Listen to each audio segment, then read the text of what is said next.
시청자 여러분 안녕하십니까? 김동수입니다. 중국은 오랜 세월 동안 세계 경제를 주무르는 경제 대국으로 성장할 것이라고 예견해 왔습니다. 그러나 세계 경제 대국 제2위를 차지하는 중국의 부도설이 나왔습니다. 미국의 경제 주간지 블룸버그 통신은 중국 경제 성장세가 눈에 띄게 둔화한 가운데 정부와 그리고 기업 그리고 가계부채가 눈덩이처럼 불어나고 있고 지방은행들의 대규모 예금 인출 사태가 속속들이 나오면서 중국 경제 곳곳에서 이상 신호가 나타나고 있다고 보도했습니다. 특히 중국 지방은행의 고질적인 경영 부실 상황이 심각할 정도입니다. 올 상반기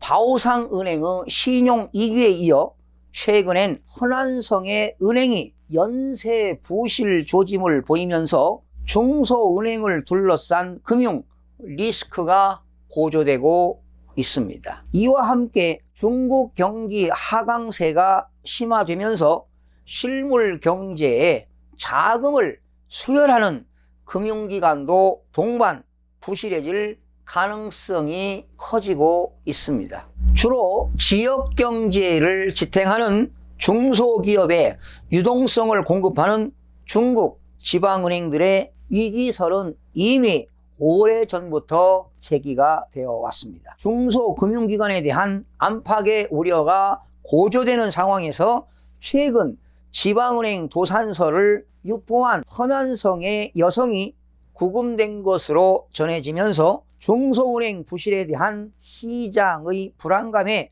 불을 붙이는 모양새입니다. 은행 부도설이 일파만파 퍼지자 허난성 주민들은 은행을 찾아서 대규모 예금 인출을 하는 해프닝이 발생하기도 했습니다. 실제로 중국 온라인에서는 허난성의 위찬 농업상업은행의 지점마다 예금 인출을 기다리는 대기 행렬을 담은 사진이 나돌기도 했습니다. 온라인 커뮤니티에서는 이미 1년 전부터 이 은행의 총수가 부패와 연루됐다는 악성 루머도 흘러나왔습니다. 지금 중국은 오랫동안 이어지고 있는 미국과의 무역전쟁과 최근 홍콩 구의원 선거에서 범민주 진영이 압승해 홍콩 전국 문제도 복잡해진 상황인데요. 정치, 경제, 무역 등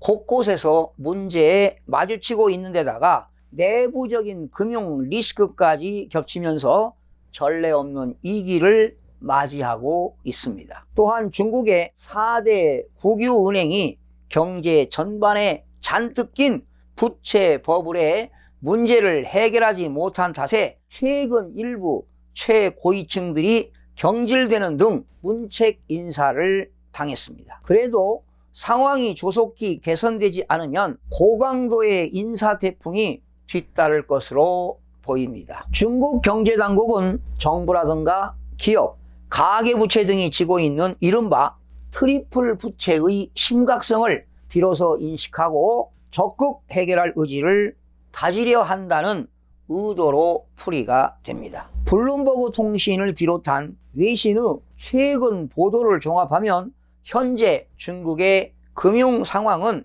상당히 심각한 양상을 띠고 있습니다. 급기야 금융당국은 현 위기가 4대 국유 은행들의 잘못이라는 판단을 내리고 칼을 뽑아 들었습니다. 올해 12월 말을 기준으로 중국의 총 부채가 국내 총 생산 대비 310%를 넘어설 것으로 추산하고 있습니다. 빚에 관해서는 지1의 이용을 과시하는 미국의 230%보다도 훨씬 더 많습니다. 세계 최대의 부채 대국의 일본의 370%를 바짝 뒤쫓는 수준에 이르고 있습니다. 중국 경제를 부정적으로 보는 일부 글로벌 경제 비관론자들이 국가 부도설까지 주장하고 있습니다. 몇몇 지방은행들은 뱅크런이죠. 현금 인출 사태에 직면했고 더 나아가 파산설에 휩싸였습니다. 중국이 마주한 부채 급증 상황은 위기의 전조입니다. 해결하지 못하면 경제 비관론자들이 주장하는 국가 부도설이나 상당수 은행들의 파산설은 공연한 엄포가 아닙니다. 국제통화기금의 지원을 받아야 할 최악의 상황에 처할 수도 있습니다. G2를 넘어 G1이 되겠다는 중국몽 역시 일거의 신기루가 될 수 있습니다. 중국 금융권에 연이어 인사대풍이 불 거라는 전망이 설득력을 얻는 배경입니다. 금세기 들어 직면하게 된 최악의 경제 상황으로 중국 재벌들이 최고 빚쟁이로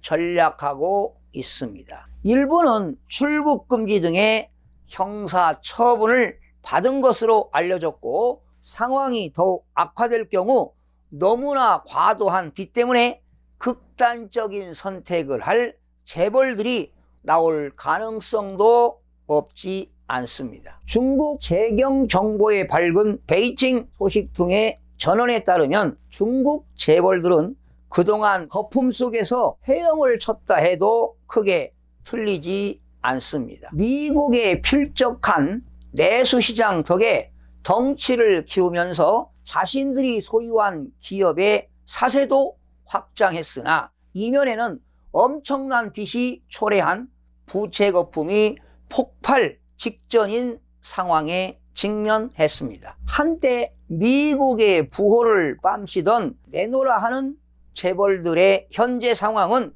참담하기만 합니다. 재벌의 대명사로 유명했던 왕젠린이죠. 중국의 부동산 완다그룹의 회장은 얼마 전까지만 해도 기세가 당당했습니다. 미국의 아마존 회장인 제프 베조스를 뛰어넘을 것처럼 대단했으나 지금은 옛날이여를 부르짖어야 하는 신세가 되어버렸습니다.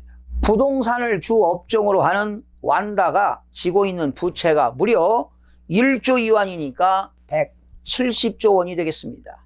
이렇게 170조 원이 넘는 탓에 중국 내 최고의 빚쟁이로 전락해 버렸습니다. 회사가 빚잔치를 하고 나면 세계를 통틀어서 최고 빚쟁이가 될 수 있다는 전언입니다. 이외에도 부채로 허덕이는 중국의 재벌들은 하나둘이 아닙니다. 왕제린 완다 회장보다 그다지 나을 것이 없다고 단언해도 괜찮습니다. 중국 경제는 그동안 부동산과 ICT 분야 업체들이 거품 속에서 성장하면서 덩치를 키워왔습니다. 하지만 이제는 진면목이 드러나고 있습니다. 앞으로 도산하는 기업들이 속출할 것입니다. 당연히 이들 기업을 소유한 기업인들은 빚쟁이로 전락할 수밖에 없어 중국 재벌들이 엄혹한 현실에 직면하고 있습니다. 이에 따라 시진핑 국가주석은 부작용을 일으키지 않는 동시에 경기 부양을 실현할 수 있는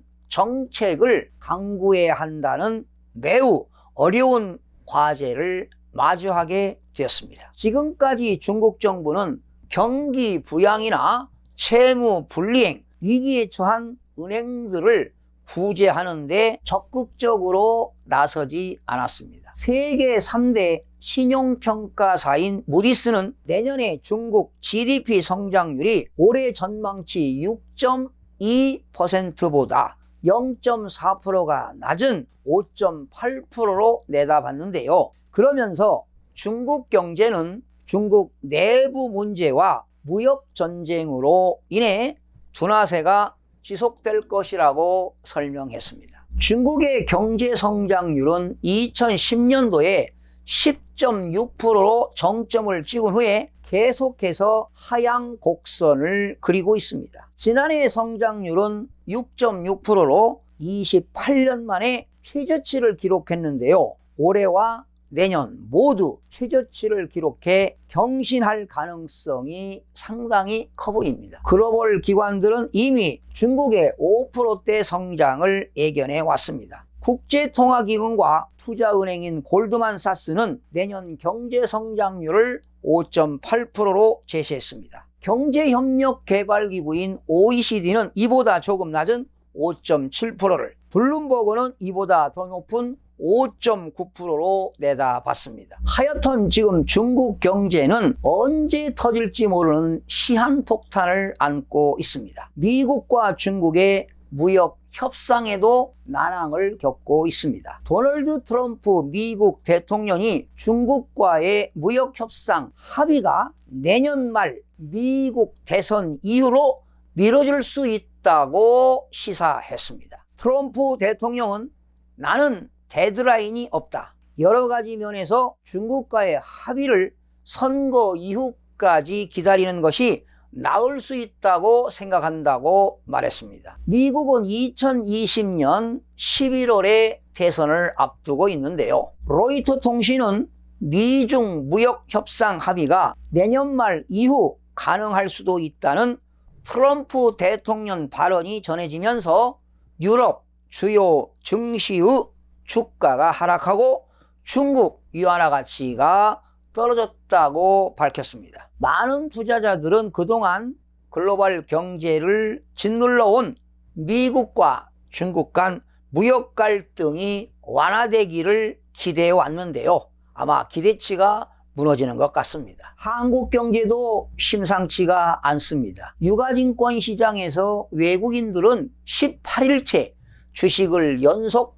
팔자 행진을 이어가고 있습니다. 2015년 12월 2일부터 2016년 1월 5일까지 22일 거래일 연속 순매도 이후 최장기 매도의 기록입니다. 미중 무역 협상과 미국발 보호무역주의 확대 우려 자극에 따른 리스크 회피 심리가 우세되고 있고, 증시 약세로 원달러 환율의 상승 압력이 강화될 것으로 예상해 봅니다. 아울러 트럼프 대통령의 즉흥적이고 예측 불가능한 성정이 한국에도 관세의 칼날을 다시 꺼내 우리나라 경제에 악영향을 미치는 것 아니냐는 우려가 높아지고 있는 상황입니다. 한국 경제도 장기 복합 불황으로 가는